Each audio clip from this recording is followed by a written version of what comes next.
Welcome to the Entrepreneur Mind podcast, where transform your mindset from consuming to producing. I'm your host, Zen Flint.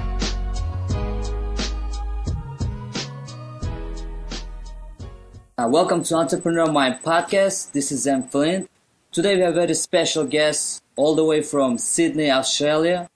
Successful entrepreneur Tyrone Shum. Thank you, Tyrone, for doing it. Thank you, Zen. Nice to respond. So what was your first business? Well, my first business was in dragon boating. I ran a sports equipment business online. It's just had a website there running 24/7, and I was selling dragon boat paddles all across Australia.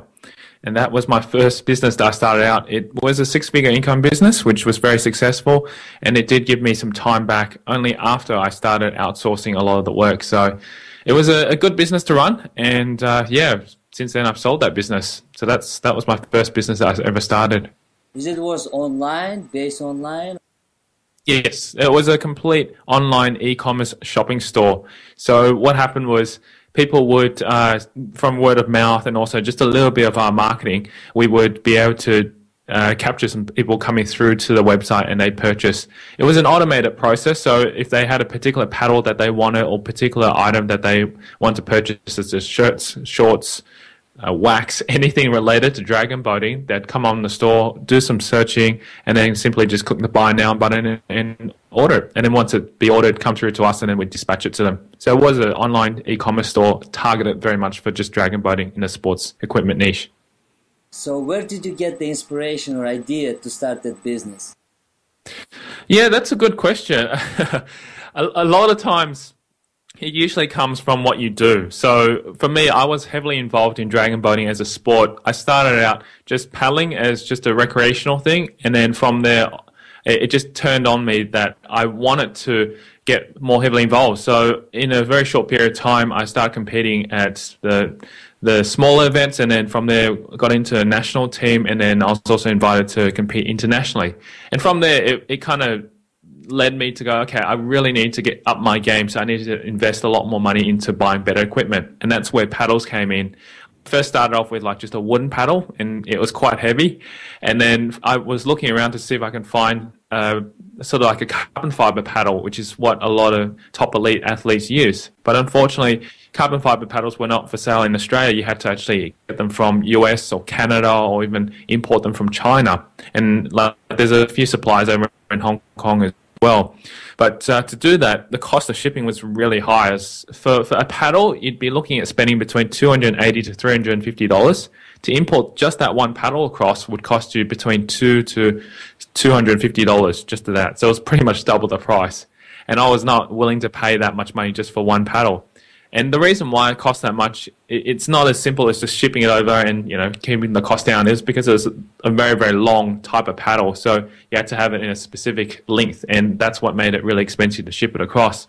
So the idea came about was I was having a chat to a lot of my club members and said to them, hey, I'm looking for a paddle too. I wanted to get one for myself, but at the same time, a lot of people want the same thing. So I said, why don't we just get a group all together? I approached the supplier and said, look, can we order this amount of paddles across, and also how much will it cost for shipping?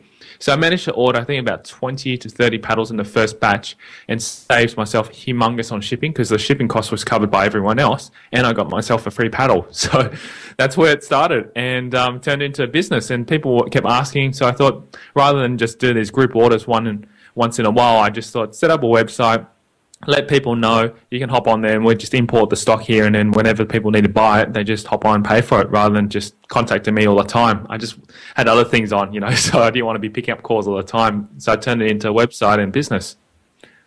So where did you get the financing? Did you invest actually your own money, or you No. use other people's money?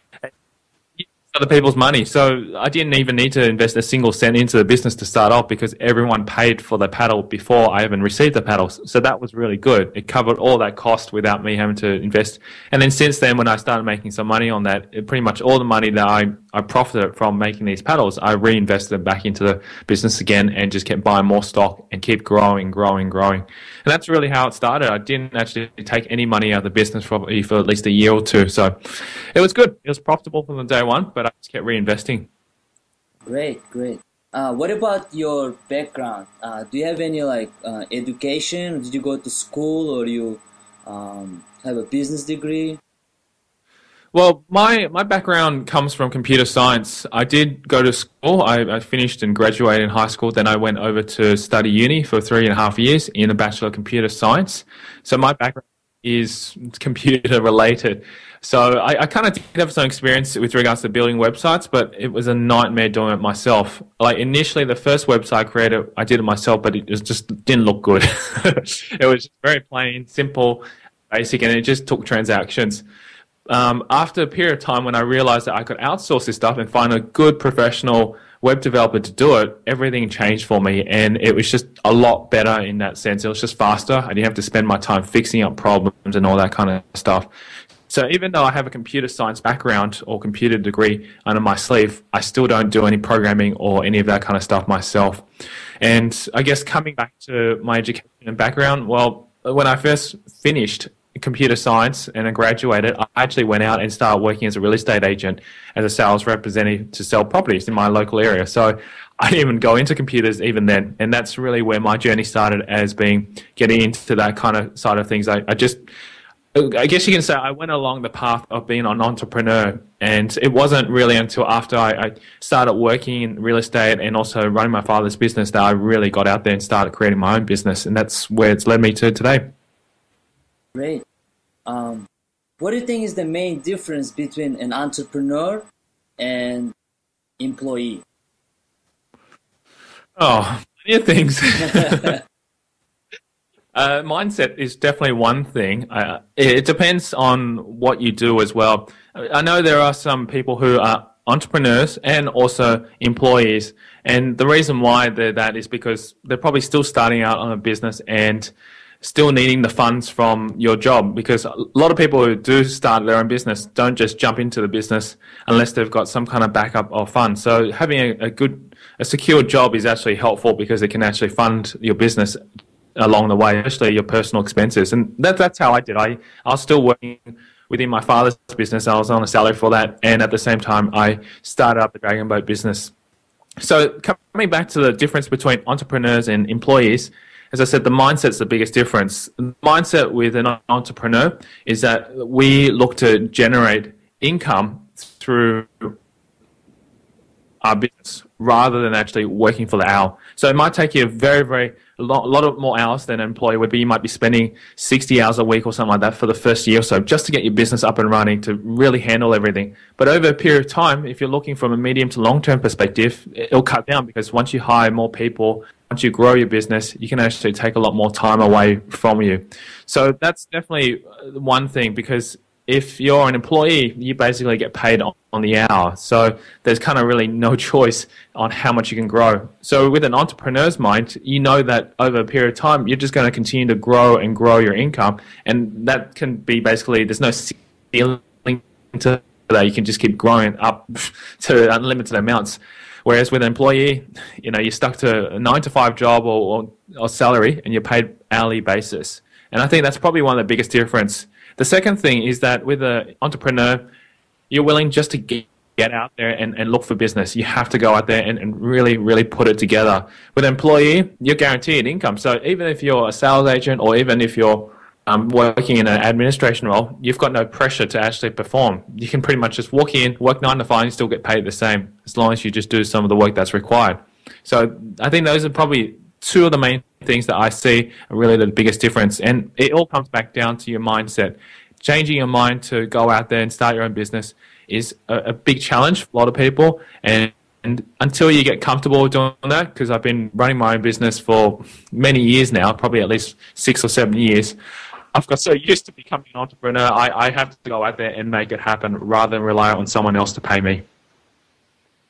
So before you start your business or you take further your ideas, do you experience a fear to start? Yeah. Fear to fail? Well, it's like this. With any type of new venture or anything you jump into, maybe I'll give you an analogy. I did this about a year and a half ago. I went skydiving, and for me, there was really no fear to jump out of the plane because I've always wanted to do skydiving. But it doesn't actually hit you until just before you go out of the plane. I start getting a little bit of fear. So the analogy that I'm trying to present to you here is that you think, okay, it's not too bad to jump into a business and start, but until you actually start the business, you don't see what could be the potential issues and the fears and stuff like that. And I think it's very much like that skydiving example. I hopped on the plane. I wasn't really fearful at all. I was just like, calm, relax. And then just before I'm just about to jump out of the plane, it hit me realizing, oh crap, I'm really jumping out of the plane. And then when I did, it was actually not that bad. So it's that kind of experience that you look at. And I guess it's learning how to control that fear and to realize, okay, what's the worst that could happen? And you just kind of sit down and work out the worst case scenarios. And you go, okay, well, if that's the worst case that could happen, then manage it. And if you want to actually have a freedom lifestyle and you want to have a control of your own finances and also build your own business, then you've got to actually overcome these fears and just take action. And sometimes it takes a while. It's not something that happens overnight and you experience success. You got to put in the hard yards, really have to build up your business, build those relationships up, and then from there, leverage off as much as you can. And I think, as you've asked me, am I fearful? Of course I am. Every day I look at my business, go, okay, what could happen potentially? But then I don't let those things hold me back, because at the end of the day, if you take action and you do the right things, those things shouldn't happen at all. It's just really, I guess, the inner self that's saying, oh, can I do it? What's going to happen? All that kind of stuff. And it's normal. If you didn't have these senses, you probably wouldn't be able to live successfully in the world, because people would probably come up and rob you and you go, oh, nothing's happened. So you got to really, really understand that. Use your fears to your advantage, but don't let it hold you back. What's your favorite book? Do you have any favorites that you maybe learn something or you can recommend? While I was away on all my holidays, I've actually got my iPad mini here. I can tell you the book that I love. One of the books that I read while I was away on my 3-month holiday was The Habit of Change. I'll just tell you the author. It's like Charles Duhigg, to make sure. Here it is. It's called The Power of Habit by Charles Duhigg. I'll spell it for you. It's Charles, Charles, and his surname is Duhigg, which is Duhigg, and it's called The Power of Habit. Now, I read that book, and I was like, it's become one of my favorite books. I mean, like, there's other books that I love reading as well, like The 4-Hour Workweek by Tim Ferriss, and that was my first book that really inspired me to change my business around and start outsourcing and to really take it further than what I've done before. But that, to change the habit, to really overcome any fears, to change how your business runs and your mindset, that's a very, very good book to do that. And the reason why I recommend that book is that it comes with so many great case studies and examples in there that you can just learn from them. And I've taken it away and applied it. And really, at the end of the day, running a business is pretty much a mindset and also a habitual thing that you set up. And if you set up the right habits, get up on the right time, do the right things in your business can succeed. And really, we all are creatures of habits. So you just got to make those habit changes and you'll be successful. Yes, I agree with you. I think the habit is one of the, that's what makes up our lives, right? Every day we have, like, even the way you brush your teeth, every day you brush with your right hand, it's a habit, right? And you don't want to, you do it subconsciously. But if you want to change your habit, you got to do it consciously. You got to use a conscious mind. And if you want to change your life, you have to change your habits. I definitely agree with you on that. Another question is, how you set your goals? Do you set goals? Yeah, well, how do I set my goals? Well, this is the thing. Usually we look at the bigger picture of things. I mean, you got to, rather than just set a goal and say, okay, I'm going to achieve $1 million by the end of the year. It's a very monetary type of value goal, but you have to actually tie it to emotion. And what I found in the past, just for me, you have to tie it to something that you want to achieve rather than say, I just want $1 million. What are you going to do with that $1 million? Or what are you going to do with that income? And for me, it's all about changing the goals to fit around my lifestyle and also my freedom. And what I've learned is that for me, I'm not too much of a materialistic type person. I don't need to have the big house. I don't need to have all the cars.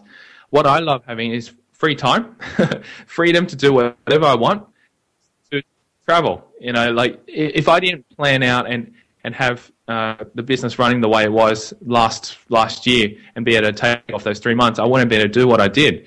So I planned the business around the way I wanted it. I was able to only work like 4 hours a week 4 hours a month, in the business over those 3 months while I was traveling. That's what gave me the free time. And, you know, I'm not like someone who's earning millions and millions of dollars. I don't need that. What is really important for me is how much free time, where can I go and travel, the experiences that I can live in life. Those things are a lot more important to me than having all these gadgets and all this around. As much as I love gadgets, but sometimes it's just too much to have around. And I think living the life simplistically, minimalistically, makes me a very happy person. And you can probably see, I don't even have a bookshelf behind me. I've just got my training gear and my computer, and that's it. That's my office. So are you minimalist? I am. I'm a very minimalist.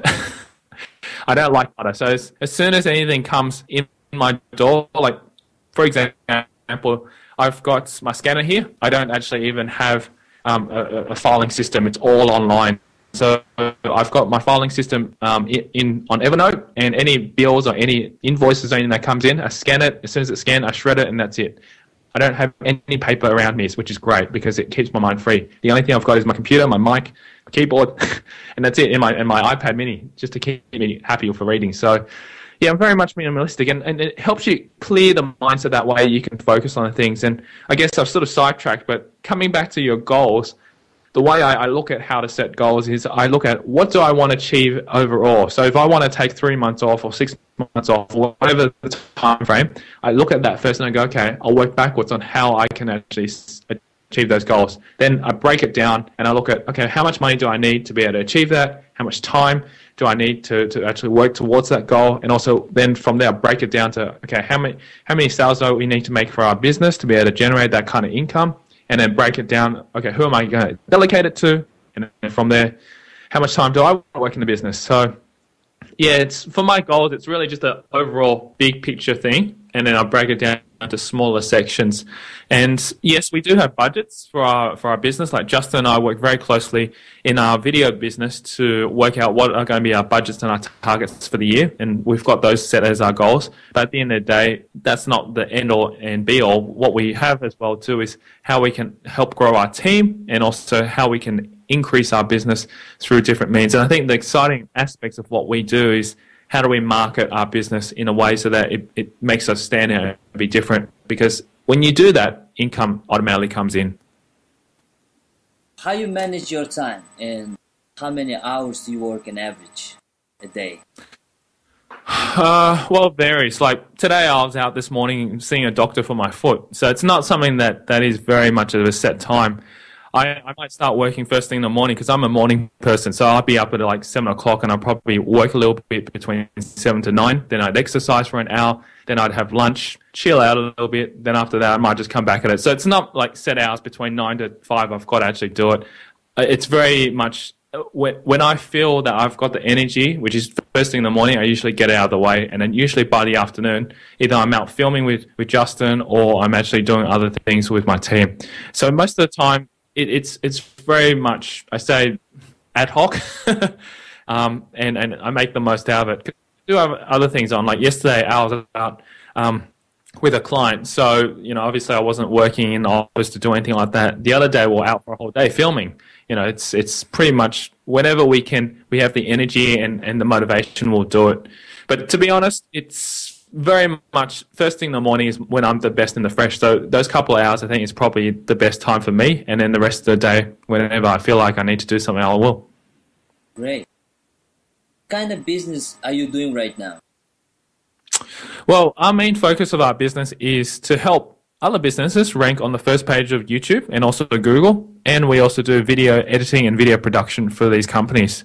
So our majority of what we focus on is to help medium-sized to large businesses get their videos onto YouTube and market. And obviously from the YouTube Marketing Challenge, you've seen those are some of the things that you could do for your own channel, but we help our clients do those things, and we've worked with very successful clients that have got these videos that we created for them, featured in US, China, UK, Australia. I mean, they've got tons of videos that we've created for them that have actually helped them convert and increase their sales just through using YouTube and also through their website. So that's where our focus market is, and that's what we've been doing. And yeah, that's our business. So, I mean, if you want to find out more about that, it's at videotubeservices.com, and we have numerous packages that we offer for our clients there, and that's what we focus on. So you basically help them create videos and also to do the SEO, or? Yes, we do all of that. So we're pretty much an all-in-one. If you have a particular target and you want to actually get into the video, then basically they come to us to say, okay, we want to create this particular video. Can you help us script it? Can you help us produce it? Once it's done, can you help us get it ranked on YouTube and to bring in traffic so that way we can convert to bring in more customers? So that's really sort of the overview of what we do. It's a pretty much complete package from start to end, or not really end, but to get it to market for them. And that's why it's called video marketing. So you say you have clients that they have, you have it like overseas, China and other parts of the world. So you don't actually go there to shoot the videos. They will just send you their videos and you edit them and script them, or how it works? Okay. That's a really good question. We do film them, but we don't have to go over to China and film them because we find local people who speak their language. So, for example, the most recent video we did was a Spanish video for the Mexican or the Spanish market, and we hired someone who had Spanish, who could speak Spanish, and also too was that ethnicity. So for us, it wasn't that hard to actually hire someone because we found an actor to do that. And once we got there, we got the script in Spanish, and then she pretty much read it all out, and then performed it, and we edited and put it together. So not necessarily do we need to go over there and film them. All we need to do is just have the right concepts and everything, and then we put them or find people here locally to do it. So you can pretty much create a video from anywhere. It doesn't have to be in their local country. It's kind of genius in some way. Sorry? It's kind of genius in some way, You can do it in Australia, doing all the video production and also doing all the other stuff. So do you outsource, or you just do it locally in Australia?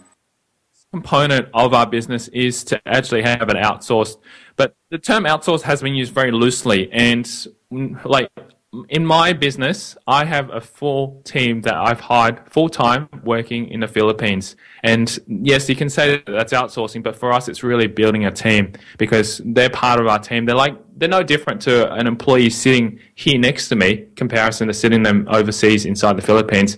And they work with us full-time on a regular basis, working on all our projects and stuff like that. So yes, you can say it's outsourced, but really, realistically, for me, it's building a team and having a company and a business running, because no point just outsourcing once in a while and then getting that done. You need to have someone there working full time, knowing exactly what jobs are coming in, what things need to be completed, and follow that all the way through. Otherwise, you really can't have a business, and you won't be able to have that free time. So when you outsource to Philippines, how do you communicate? What kind of tools you use? Communicate with your team? Okay, good question on that one. We've got a project management system that we use called Asana, spelled ASANA, and that's where all our team gets inside and communicates and lists all the projects that are in there and works together on that. That's one way that they communicate, and that's really the main source of what we do. Good thing about Asana, it's free, up to I think 30 people. So if you've got a small company that you're starting out, it's a great project management system. In my opinion, I think it's a lot better than Basecamp, and it's all dynamic as well. Also, too, we do communicate from time to time on Skype. Probably once a month we'll hop on Skype and have a team meeting. But really, everyone just speaks to each other via the Asana and just gets the work done. And that's what's been happening a lot, really, for our business.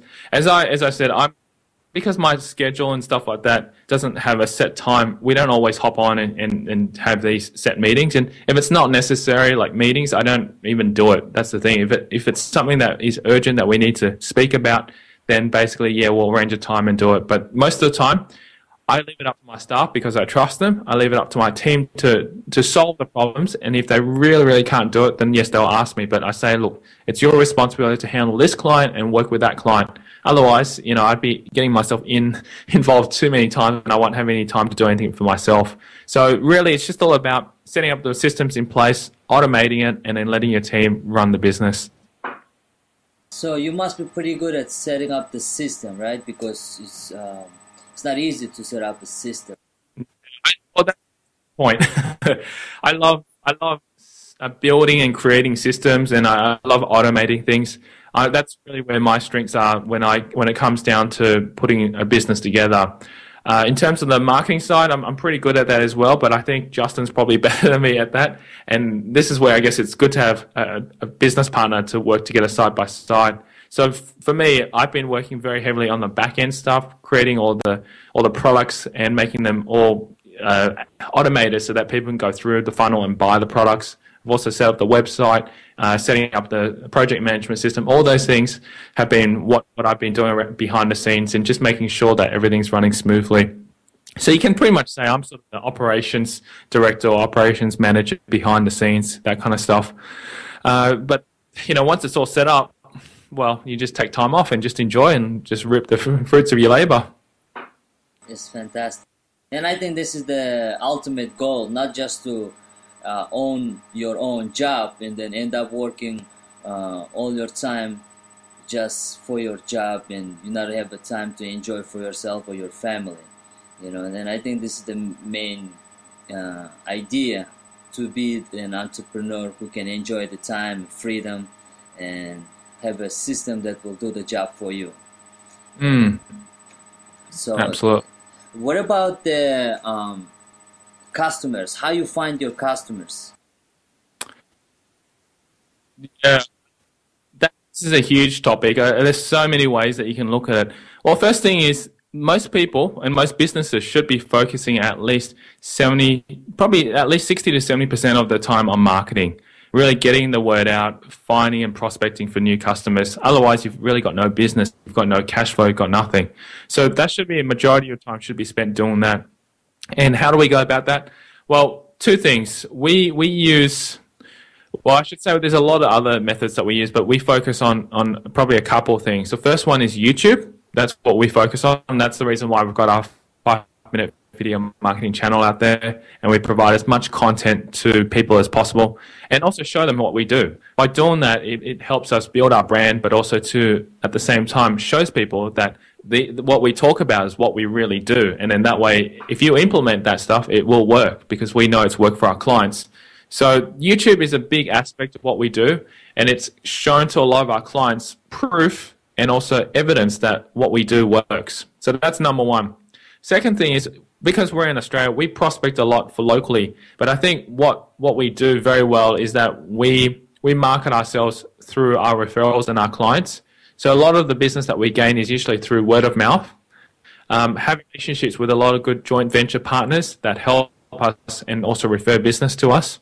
And that's been one of our successful points, because a lot of our large corporate clients have actually been through referrals. So if we've worked with one business, another one's referred to us, and so forth. That keeps coming back and forth. But if you are looking for starting out and you're trying to get more business, we go to job websites and actually post to them. Like Gumtree, for example, Seek.au. We also go to what's it called, Craigslist. So those sites we actually post some go and look for jobs in there, and it's surprisingly that a lot of these companies are actually looking for full-time video editors, full-time production assistants, full-time video marketers. And instead of actually working in the company, you offer them a business opportunity here where we can work together and they can contract the work out to us. So it changes the mindset around, and 9 times out of 10 we've been successful in doing that, because the companies don't want to have someone full-time working in there sometimes, because they got to pay super, they got to pay tax, they pay everything. Whereas if they hire us to do the work, they just charge us, or we charge them a fee, like an ongoing fee, And then from there, we just deliver the work. So they don't have to worry about all that. And then usually it gets delivered on time anyway. Yeah, so that's really where we head out. There are other ways that you can. If you've got a database, market out to your database. But for us, that's where we focus on. And it's very easy to talk about hundreds and hundreds of different marketing strategies, but you need to just focus on maximum, I think, two. Because if you get really good at these, you can always just keep churning those things through all the time. And it's amazing what you do when you have focus rather than do like a ton of different things, because you can't really measure them very well. So that's what we do. We just focus on YouTube, referrals, and also going out to these job websites. How do you stay focused? Well, at of the week, I usually have a mastermind group that I run with local businesses here, and that really gets me going for the first part of the week or beginning of the week, and that really sets up my week to really be focused. And one of the key things I think it is also to bring back to the group what you do. So what we've been doing in the mastermind group, for example, if you plan to do one, is during the mastermind group, you ask as many questions as you do if you're on a hot seat, and get advice from other businesses, because every business has different skill sets and different, things that they can bring to the table to help your business. And then at the end of the mastermind group, what we also encourage everyone to do, and this is one of our requirements, is that they've got to write down the accountability for the week. And one of the things that we do in our accountability for the week is writing down what revenue we're going to achieve by the end of the week. And that's really been really important for us, because we're transparent, we're open, and that way we can be accountable to each other on how much money we're going to earn. If you don't have those kind of goals, it's very easy to get distracted by doing administration stuff, by doing all sorts of other stuff in the business. So that's one of the key things that we've had. Second thing we do in accountability is to just write down I'm just trying to remember what the other thing was what one other item do you want to complete that's going to be dollar productive for you. So it may lead to bring another sale, but it's probably more or less just a marketing accountability goal. And then also we do allow one more thing, which is an administration task that you need to get done. So it keeps us all accountable, and those are like the three main important tasks that we have to get done by the end of the week. And then whatever else surrounds it, whatever else you have to do, just get it done in between. But those things, when we come back to the next call the following week, we say to the group, okay, this is what we achieved, 1, 2, 3. And if we haven't achieved it, then we've got to say, why not? And then you get a bit of an arse whipping. Yeah, if you don't achieve that, then we all sit down and go, okay, how can we help you to achieve this, or what some of the struggles were, and then just work together. And it's obviously better to have a group of people with a like mindset to be able to help you rather than just try and figure this all out yourself. And yeah, that's how I really set up the week, and how I can be really accountable and just be successful trying to get those things done. So in that mastermind group, it's not just the customers, but it's actually the people from different businesses, and you guys just come together? It's none of my customers. It's basically a group that I've met people in the past who have their own businesses, who are successful already, and basically need or want to also have accountability to grow and also share skills and knowledge. Like, for example, we've got currently a group of 5 people, or six now actually. Last week we just added another person on. We've got a group of 6 people in our mastermind group, and each individual person has different skill sets to bring to the table. So one of them brings business structural, like how to set up your business, how to manage your business kind of skill set. Another person, for example, like myself, I bring video marketing skills to the business or to the mastermind group. Another one brings copywriting, and so forth. So everyone brings different skill sets that they're strong at, and that can complement and help each other. And it's ideal that you do find that kind of those differential people, because if you have someone or have a mastermind group who's all in the same boat, you can't really quite help each other. And also to look at what you want to try and achieve too, because if you bring in a mastermind group where there's beginners and then people who are already earning millions of dollars in a business, there's no point doing that, because you'll be pulling the other one person down. So you want to probably have a mastermind group where there's a very similar mindset, where everyone's at about the similar level. So you might find people who are earning $500,000 a year, and that's where you either want to be or you're very close to it, and that's the kind of mindset you want to be surrounded by. Or if you're just starting, you want to try and find someone who's already earning $100,000 a year and just work it out so that you can raise yourself up there, because there's no point being around people who are already existing that are just starting out and just don't have the right skill set. So you've just got to make sure you're in the right mastermind group with the complementary skill sets. Exactly. That's what I was thinking. Everyone should complement each other. Exactly. Otherwise, you'll be head on with each other and having the same. I agree. Okay. How would you define a success, and what does success mean to you? Oh, see, you really opened up a can of worms there. Success. Well, honestly, everyone's success is different, but the way I define success is happiness and also having freedom. For me, it's really just about freedom and also happiness. And you can compare yourself to other people saying that this guy who's earning millions of dollars is successful, but that's just basing on, say, money. And then there's other people who, like Gandhi, the famous person who preaches. Spiritual leader, in India. Yeah, he's happy as he is, and he doesn't have to have a lot of money. So success is defined differently for everyone, but for me, I define really success is about having freedom, achieving a lifestyle where I can have complete control. It's not like as if I have to go into work by 9 and then be out of the job by 5.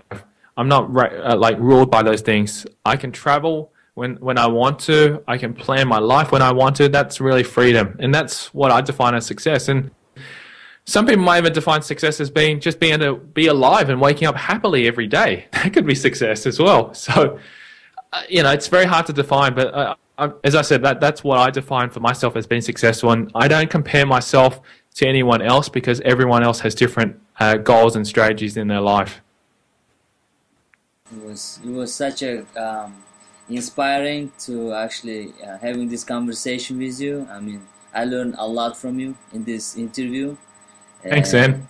This was such an inspiring interview. I think everybody will benefit. And to wrap it up, I want to ask one more question. What would you tell to the listeners? What kind of action they can take to bring them closer to take action to become an entrepreneur or to take further their ideas?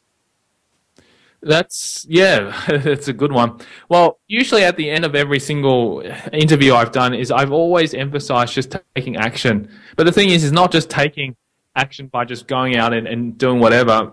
What I would do is before you do take any type of action, is just to break down in baby steps what it is, because it can be very overwhelming. If you want to go and start a business, it's easy to say I'm going to start a business, but you got to sit down and think, okay, how do I approach this? Think first before you actually go and really, really take a lot of massive action, because I've learned from experience, I can go out there, just keep knocking on doors, finding business and stuff like that, but then I realize it's actually not very strategic about doing it. So what we've done is, in the past, is sit down and realize, okay, what market are we going to try and target? How can we leverage the most out of our time that we're going to put in these efforts, and then just focus on that one thing, and then just take massive action on that one thing. And as I said, it's all about focusing. So in our example, if we're talking about going out and market and to bring new customers into our video business, then, as I said, we focus very heavily on going out to these job websites, and we just focus on that. We don't let anything else distract us. We don't go out and start